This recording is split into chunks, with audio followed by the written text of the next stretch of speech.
Hi and welcome to today's video. Today I'm going to take you through the process of how I create art using prompts.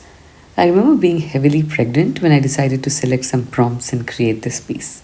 So I created a jar and I filled it with a lot of prompts. And I made sure that there were some verbs, there were some adjectives, and then there were some objects, animals, and things that I wanted to paint. So what I did was I picked out two prompts, and in this one I picked out koala and fur. So I decided to create a koala bear wearing a fur jacket. While choosing two prompts might seem intimidating at first, it's where the magic begins. It requires taking a few minutes to brainstorm, sketch out some drafts, but once you start creating the art, it becomes a very calming and soothing process. Sometimes when we sit down to create art, we are so lost. We really don't know what to draw. We keep thinking of different ideas, and something just never strikes us, and we feel very hollow. It feels like the brain has just run out of ideas. So, this is where I think prompts become so useful. It really forces you to think and you think creatively. Strangely enough, I think some prompts are what have led me to create some of the most beautiful pieces of art that I have created so far. Cannot stress enough on how important the process is. Nothing else matters. It really doesn't matter what your end result looks like.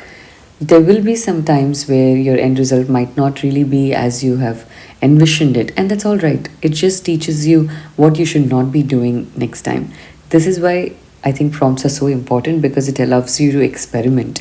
Like, I do not think I would have been able to create something like this. So, how I begin is once I get the prompts out, I look at actual images of the things that have come in my prompts. For example, I looked at actual images of koala, actual images of fur jacket, and then I decided to draw different types of koala bears. So I did some standing, some sitting, and came up with one pose which I liked. And then I also drew different kinds of jackets, and then I combined it together. So I drew out the koala bear, and then I put a jacket on top of it. So I think this process is very important for us to go through, and it's also imperative that you do not use images of drawn things, because then it is somebody else's creativity. You're not really learning anything from it, you're just copying and recreating it, which is fine if you need to practice. But if you're looking to create some original piece of art and want to improve your creativity, then always look at actual images and then try to create that in your own style.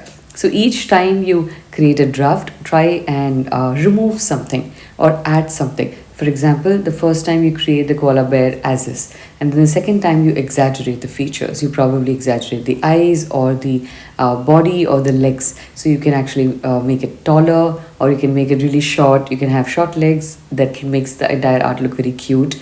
And if you have longer legs, then it becomes a more non-comical kind of art, which is also a very interesting side of it. So you figure out that way what you like, and then you end up creating all of these drafts and picking one that you like, and then create that in your sketchbook.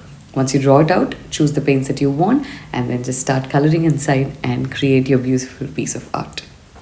Overall, I think creating art using prompts is not just about the final work, and it's the journey of exploration, self expression. And I think it's one of the ways that you channel your creativity and you just find this moment of peace, and it's one of the best things to do. Thank you for watching this video. Don't forget to subscribe to my channel, and if you want to see a video of me creating a prompts jar, please leave a comment below.